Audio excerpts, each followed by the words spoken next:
Okay, so we're going to get started. For a start, any questions, please put them on Twitter at @AskAttest or into the chat function in the browser that you're currently in. This is being run via Google Hangouts that has a little chat function, so please free to use either channels. What we're going to do is I'm going to talk through the top 10 strategy moves of all time. I should be very clear that these are just my personal favorite ones. These are not the best strategy moves. These are not the only strategy moves. There's lots of great chess and AlphaGo strategy moves. Those are not included here. These are just the business strategy moves, my personal favorites of all time. And there's one in particular that I really love, and I will tell you which one that is. There's also actually 12 of them and an extra 2. So if anyone has any questions on any of the extras, anything else we want to cover, delighted to. Please just ask any questions you want very openly and delighted to cover. And it will take about 15-20 minutes to go through these and then plenty of time for Q&A at the end. So my top 10 strategy moves of all time.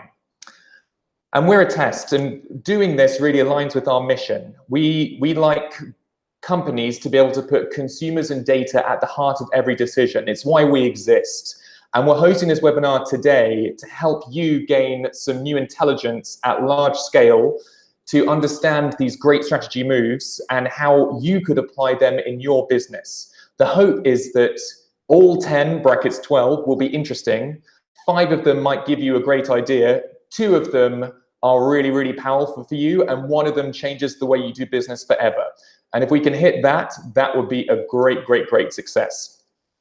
So I should give full credit to McKinsey & Company. This presentation is one that I worked on when I was at McKinsey, and I've lovingly ripped off quite a lot of it from there. I wrote it, it belongs to them, but you know what, we're going to go with it. And we've modernized it and adapted it for this audience, so hopefully interesting. But full credit to McKinsey for this. So I'm going to dive straight in. This is one of my personal favorites, Alfred P. Sloan and the Ladder of Success. He came up with this in the 1920s at General Motors.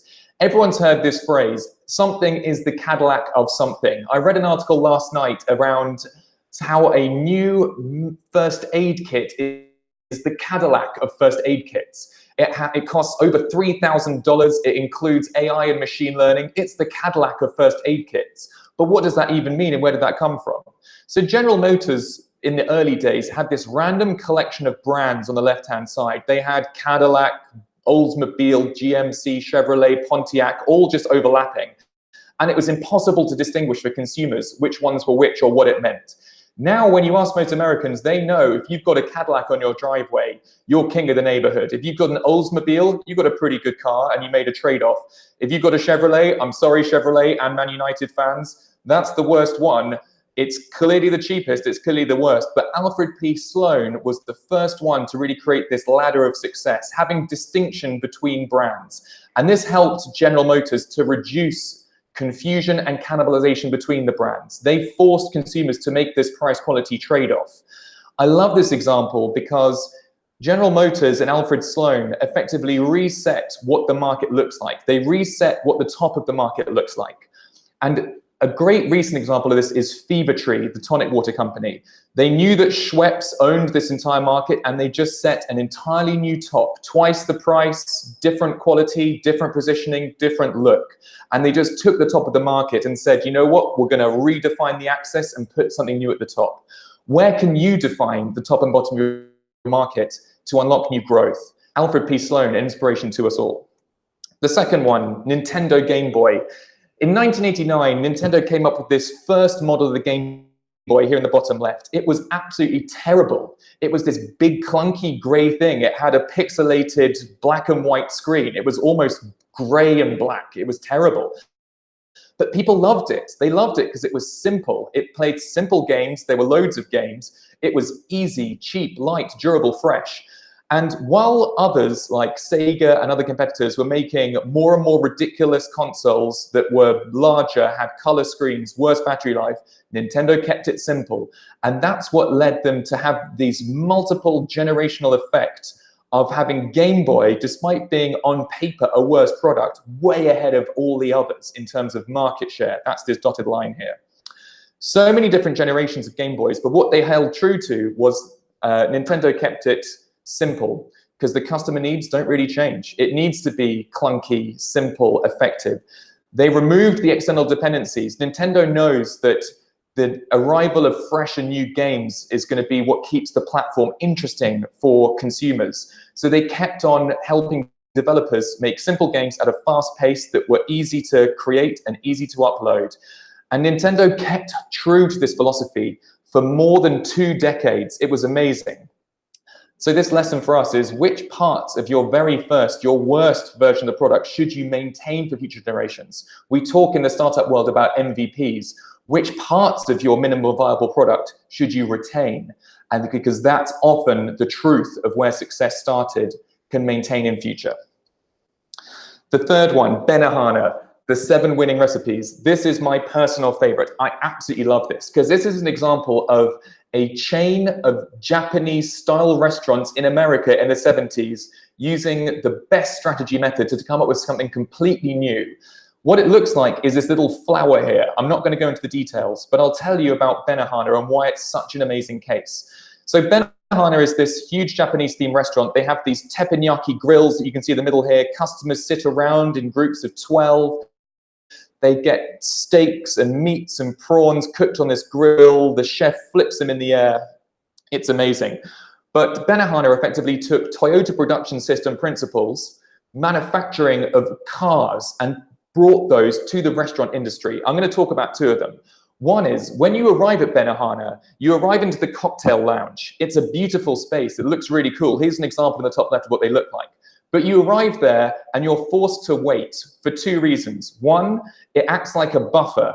The entire restaurant is optimized for the utilization of this chef. They're very expensive to train. They take 5 years to train. There's only 2 or 3 of them in the entire restaurant. So you as Benihana need to make sure whenever this chef is active, there's 12 people around the table. And the cocktail lounge is what makes that happen. Factories call this buffers. Benihana called it table efficiency, chef utilization, and selling more cocktails. Wonderful, wonderful strategy. Simple manufacturing thing made good in restaurants.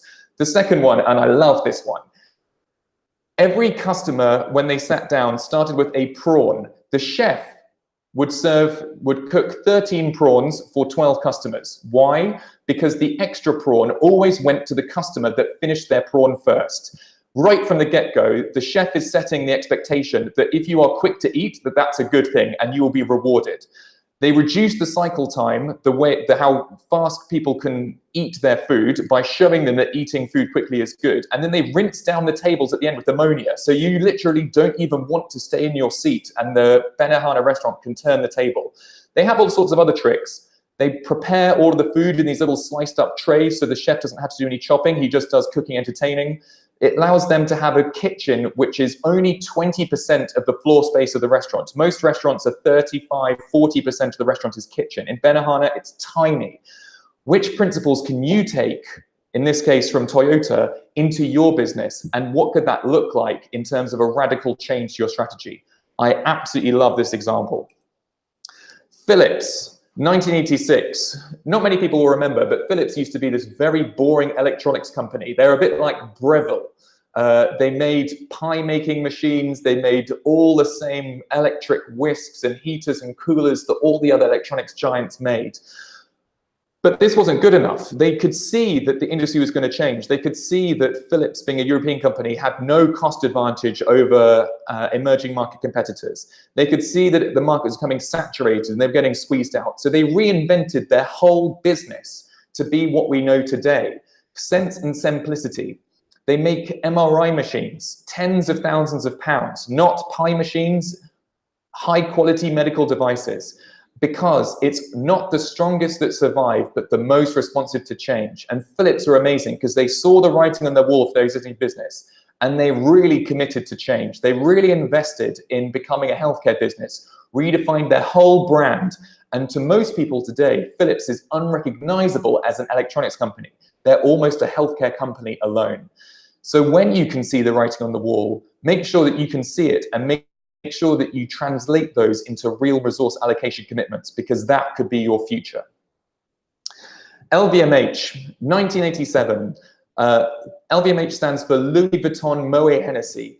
What's amazing here is LVMH knew that all of these random European handmade luxury brands had huge demand in emerging markets, Chinese market, Southeast Asian market, South Asian market, huge demand for these European high quality luxury goods. But they were all unrelated. Here we can see champagne handbags, cologne, perfumes, watches, holidays. But what LVMH discovered is that all of these things have an almost identical customer and a very similar buying process. And they decided to wrap them all together under one distribution brand. They called it LVMH. You don't buy LVMH, you buy Moet, you buy Louis Vuitton, you buy Hennessy Cognac, you buy Tag Heuer watches. You don't buy LVMH. But why you know about all these things is because of LVMH, because every single customer they're selling to had ridiculously aligned customer needs. LVMH was able to scale that across emerging markets, making the emphasis on handmade goods, and they coordinated this expansion, and it allowed them to stay ahead. By wrapping these things together, LVMH unlocked this huge amount of value. So the question for all of us is, when your customers buy your product, what else are they buying that holds the same buying process? What is the similar decision-making process? Which channels are similar? Because you can start to group those things. And as you can see, there's huge value in owning this type of mega trend. And LVMH was one of the first to do this. Coca-Cola, it's a classic. We all know it. But what lets them be the global brand that they are? Coca-Cola, they own the brand Coca-Cola, they own happiness, they own the World Cup sponsorship, and they own the formula, the unique magic that makes Coke this drink that we all want to drink. But the big problem to scaling Coca-Cola is it's really hard to build the factories where you bottle the Coca-Cola. They have to behave a certain way, they have to be hygienic, they have to bring in so much glass, there's so many logistics. And even though Coca-Cola is this huge global company today, at the time they were quite small when they started doing this. And having the right financial clout to build these factories and take over the world was a huge bottleneck to their growth. How they solved this was they got other companies to say, you know what, Coke's coming to your company, you build the factories, we'll give you the formula, and we're just going to sit back and let you make loads of cash out of distributing Coke in your market. Here they are, Coca-Cola Enterprises in Western Europe, Hellenic Coca-Cola, CCA, FEMSA in South America. So Coke pushed this bottleneck of capital intensity and the need to build factories out to others. They just sat back in their home office in Atlanta, sit on the formula, own the marketing assets, scale the brand. And so the question for all of us is, where can you get rid of these bottlenecks to your growth, the barriers to scale, the things that will slow you down, and how can you give those away to others? Coke solved it through franchising and letting others invest and share in the profits. What's your version in your business? BP Amoco, boo, no one likes BP anymore. But back in the day, in 1998, they looked like this. BP stood for British Petroleum. They had this lovely shield logo, and they did something amazing. So they knew that oil prices were hovering around this sort of high 20s, low 30s mark. Inconceivable today. An oil price under 100 became big news recently. But back in the late 90s, hovering around 30 was kind of peak high. BP knew that a crash was coming, and they decided to load up and be ready to go on an M&A spree to acquire others, to hit on this low oil price and have maximum exposure to the rise in the oil price over time. The way they did it was they loaded the cannon. They knew that they came up with a view that this low oil price could happen, and they got themselves ready to buy major competitors. They looked for the triggers. As soon as the oil price started tanking here, BP was saying, now is our time. Now is our time to deploy this strategy. We're going to be acquisitive. We think the oil price is going to rise. We know the mega trends are that there's going to be less oil, more demand, more global conflict, so the oil price will rise. We're going to put ourselves in the position where we're going to really profit. So they looked for this buy oil price, and they were ready to fire the cannon. Then when they saw that the market was ready, they were monitoring the trends, they knew which targets were out there, they picked Amoco, they picked their moment, and BP rode this wave of oil price for years. How can you be disproportionately ready for action when you see this type of thing coming? How can you load your cannon? What will your triggers be? How will you know when to fire? And to make sure that when this opportunity arises, that you're the ones that have the best chance to really profit. This is an amazing example of a company that did great things in the 90s, not so good on the PR front today. Inditex, you may know them as Zara, the fast fashion business, but they made having a great supply chain efficient and cool. I love this quote from Gibson: "The future's already here, it just isn't evenly distributed yet." What Zara did is they said, we can't predict the fashion that's going to be on the catwalk. We live in a market where it takes 3, 6, 9 months for the latest fashions to arrive on the high street. What we're going to do is reduce that to 5 weeks. They got it down even lower, but they started at 5 weeks. You want to take the look from the catwalk and put it on your shelves for you consumers at low prices in 5 weeks. They made supply chain cool. They didn't try to predict the future. They didn't try to own the fashion industry. They own the scaling of the latest fashions. They understood both how to build a business model around making this 5-week time to market possible. And they also did things like they told customers that we are only going to produce a limited amount of stock for each fashion. And so you have to be in Zara every week, because once it's gone, it's gone. They called this stock scarcity. They also built clothes that were cheap, that had low durability, so that you could buy it knowing full well that it would only last 5 wears, but by that time it would be out of fashion and you're back in Zara. Zara redefined how fashion works. The time it takes to get to you, the reasons you're buying it today, the scarcity, what you expect from it, low durability, and they built their entire business around bringing fashion to the world faster, and they scaled the fashion rather than created the fashion. How can you apply this type of innovation to your business model? As customer needs constantly change, how can you be part of driving that change rather than just receiving what's happening? Zara got ahead of this. It's a lovely, lovely business. McDonald's, would you like fries with that? One of the most value-creating questions ever. Once you're already in a McDonald's, they've paid to get you in there. The marketing is paid for. The person you're talking to is paid for. The fact that you're sitting in the restaurant, wearing out the carpet, using the door hinges, using the toilet, getting plastic straws, which are terrible, using the trash and leaving, that's already paid for. McDonald's has already covered your costs. So what's left is pure profit. If they can sell you an extra $1 of stuff, that's an extra $1 purely to McDonald's bottom line. Every other cost is already incurred. So McDonald's started to take the strategy of presenting new choices after the customer's already committed to buy and after McDonald's has already committed the cost to them. I call that post-mutual commitment.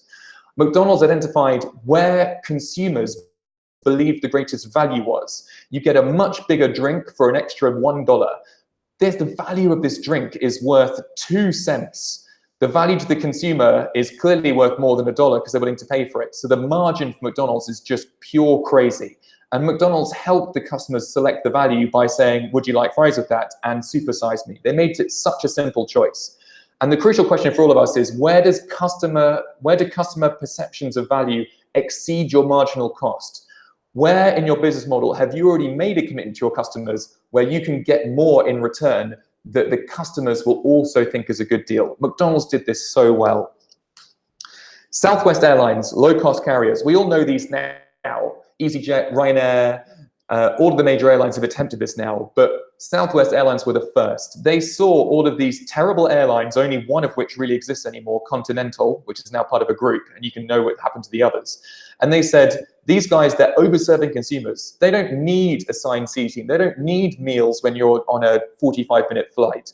We're just going to make it simple. We're going to offer only peanuts, open seating, no first-class cabin. We're just going to charge less, get people from A to B, and we're going to not do that in a hub-and-spoke format. It used to be these other airlines would revolve around major airports, and you had to change flights. You'd have to take 2 flights to get where you really wanted. Whereas Southwest said, we're just going to do point to point, and we're going to do that with one format of aircraft to keep the maintenance costs low and to make sure that aircraft are fungible. If one goes out of service, the one we're bringing in is exactly the same. The question they ask themselves is, where are incumbents over-serving consumers? What are these airlines doing that customers don't really need that defines what we should do as Southwest to attack them? Challenge the assumptions. Do customers really want to do all of their flights via Chicago, Atlanta, Denver, New York, LA? Or do they just want to get to where they're going for the lowest cost possible? It seems so obvious now, but at the time, this was very radical. And Southwest were able to understand the trade-offs, point-to-point, single aircraft. These are things that really suit Southwest as a low-cost carrier. Customers don't care about them. So where are customers receiving more than they need or expect from incumbents? Because that helps to define how you can attack those incumbents and what customers really want from you. DuPont invented Teflon in 1938. They didn't invent Teflon. It's a molecule that already existed. It's called polytetrafluoroethylene. Wow, big. They invented it once and sold it in so many different ways. Everyone knows about Teflon non-stick cooking pans, but no one really knows about Teflon as a lubricant for heavy machineries. In your chemistry class at school, you might have used PTFE tape, the thing that binds all the little bits of glass together. It's usually white tape and feels a bit like Tipex. PTFE, polytetrafluoroethylene. Wow. The outer skin of American spacesuits is made out of Teflon so that little meteorites and little flecks of debris in space hit it and just skid off. They don't rip it. You don't need a big heavy barrier. NASA used Teflon on the spacesuits. I think that's the greatest compliment there is for a chemical company. But what Teflon did that's so amazing is they invented one thing and put it in many places. They licensed it to third parties to try to figure out more and more uses for this thing. And they put a restricted trademark and built a brand around the word Teflon. Teflon pans, Teflon industrial lubricants, and everyone knows the story now about Teflon in space. And they turned this process of taking one invention and scaling it in many places into playbooks. It allowed them to make sure that when their next Teflons arrived, and they've done this for years now, that DuPont was ready to scale it and they could put that invention in as many places as possible. So when your next major innovation arrives, how can you make sure that you're ready to take it to its full extent? How will you test where the best fit is? How will you make sure that you're using it as many places as possible? And I think there's lessons here from Coke, from Philips and GM about the earlier cases about how to do this well. Last one, De Beers. A diamond is forever. We've all heard the phrase, but because De Beers has drilled it into us for 80 years, in 1947, they manufactured this new tradition. It wasn't always the case that engagement meant diamonds. It wasn't always the case that De Beers owned the entire diamond market. It wasn't always the case the diamond was forever. Things like product placement in Bond films really helped to solidify De Beers as the leader in this market. But De Beers did it in three very clever ways. One is they started to control the primary market. De Beers owns a huge amount of the production of mining of diamonds. You don't buy a De Beers diamond, you buy a diamond. But when you're buying a diamond, it's usually from De Beers. And they boxed in the buyer, often the person doing the proposing, by setting expectations for the end customer, often the person receiving the ring. By making sure that the end customer expected a diamond because a diamond is forever, De Beers was able to make sure that the buyer of the diamond always had to buy a De Beers diamond. De Beers also crushed the secondary market. Diamonds are impossible to crush, and that's why De Beers crushed the competition. They made marriage equal permanence equals diamonds are forever equals De Beers. You don't know when you're proposing that you need a diamond, you don't know that you're buying from De Beers. But what you do know is that a diamond is forever because De Beers set the tone. And no one buys a second-hand diamond, and you don't sell diamonds because diamonds are forever, which means you're always buying a new diamond, which means that De Beers has to pull it out of the ground for you, which again, always comes back to De Beers. And De Beers created a category around this. Product placement in Bond films, diamond is forever. We all know the words, but because De Beers has drilled it into us for generations. How can you make your brand and category story endure forever? This is all about stories. De Beers didn't tell us that you need to buy a diamond from De Beers. They tell us you need to buy forever and that forever equals diamond. It's one of the first true examples of category creation, but this is no accident. It is manufactured by De Beers and it precluded competition for years. It's an amazing example. So those are my top 12 personal favorite strategy moves. We are Attest. We're on a mission to ensure that everyone in every business can use data and put consumers at the heart of every decision they make every day. We're a scalable intelligence business.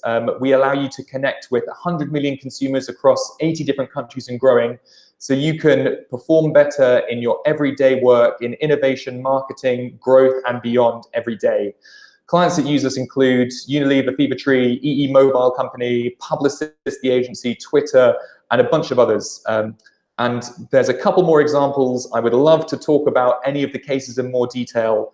And if you'd like to run into some Q&A, would love to talk about them now. Oh, we've already got some coming in. So first question, how should a consumer startup figure out which of the strategy moves you spoke about is best for them? I think all of these moves hold relevance for you, but as I said at the beginning, these moves are designed to show you more what is possible. This is more about awareness than anything else. These are the questions that you should ask yourself. They're not designed to tell you the answer, but they're designed to help you get there. And I really meant it at the beginning when I said that I'm hoping that all 12 are interesting, 5 change something that you do forever, but at least one of them lets you do something materially different tomorrow. And I'll show you an example. So here's an example for Coca-Cola. We talked about how they use franchising, and franchising was the way that they removed capital intensity as the bottleneck to their growth. A lovely example here of a startup doing the same thing is Tough Mudder. Tough Mudder run these running events with obstacles in obscure towns all over the world, and people sign up for them and pay a lot of money. So a really cool event. Tough Mudder's approach here, inspired by Coke, and they asked themselves this question to get here. They took a very different model. They decided that the barrier to scale was getting resources like big haystacks, ladders, people, beer, tents into these random towns across different countries around the world.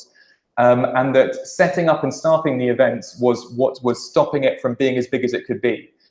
But they also worked out that the towns that host Tough Mudder events make a huge amount of money when it happens. The pub is full of people, the nearby hotels are crazy, the train station is chock-block of middle-aged bankers from London who want to visit a rural town to do a Tough Mudder there. So Tough Mudder started getting the towns to pay Tough Mudder head office in New York to host the events. Small towns all over Britain saying, not only will we give you free staff and free hay bales, we'll pay you thousands of pounds to host this event here because we're going to make tens of thousands in return.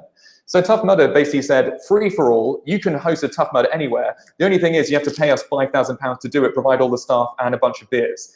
And towns all over the world said, we would love that. That's a great deal. Suddenly, Tough Mudders everywhere. They're scaling like Coca-Cola. Wonderful, wonderful, wonderful example.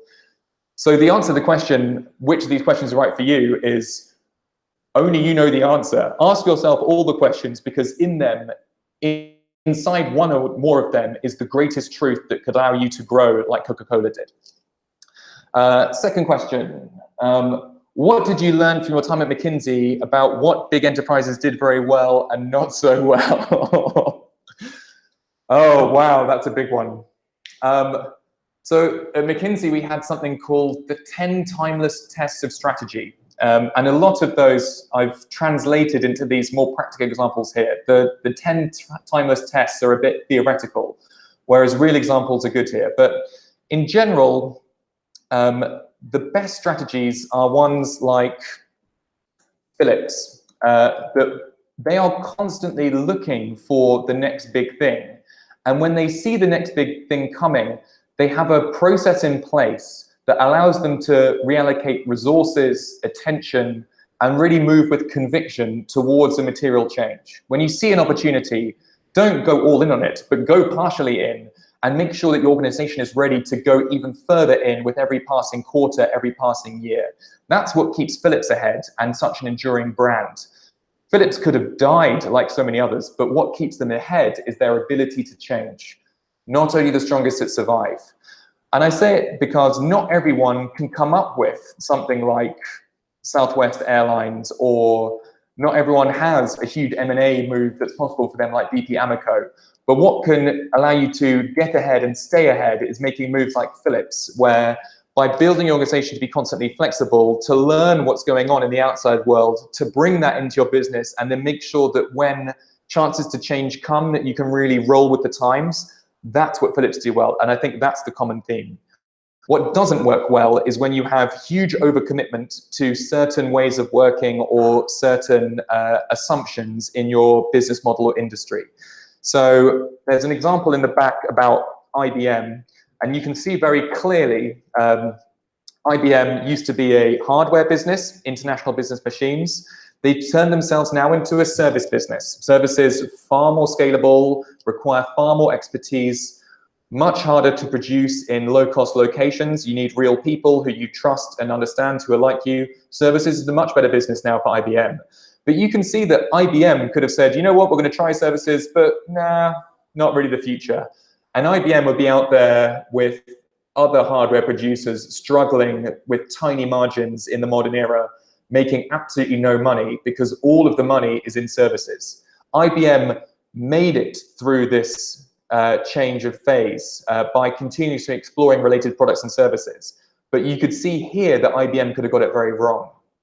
Philips really committed, but where this can go not so well is where you don't allow yourself to change, where you assume that you're a hardware business forever, where you don't bother to spend a bit of money exploring new things. And that's where disasters and apocalypses come from.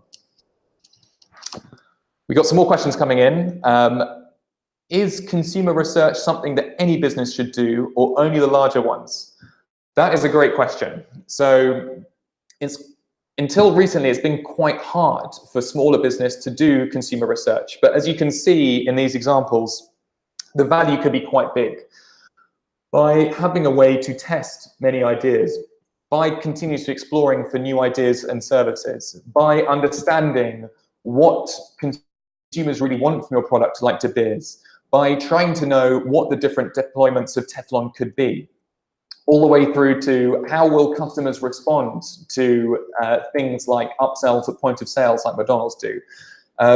So my personal view is that all businesses should have the chance to do consumer research, get new insights, get new data whenever they want to. And this should be something that all businesses do use all the time. The crucial thing is you don't need to do this at ridiculously large scale. It doesn't need to cost a lot of money. It should be something that is open to all. You don't need to run huge £50,000 projects once every 6 months like large companies do. There's many smaller, more agile, simpler ways of working that are now available to smaller companies. And I would say that the best companies are one that take a much more iterative test and learn approach to how they use data and how they interact with consumers. And I think that's the key. It doesn't matter if you're a big or small company. The act of testing more often, understanding more, being able to use more data more frequently, that's the key, and that's open to everyone. I think that's all the questions. So with thanks to everyone who participated today, anyone, if you have any questions you want to follow up with, anything that was controversial, any examples you'd like to see in future, we'd love to talk about them. Let's continue the conversation on Twitter, and very many thanks indeed for joining today. Bye for now.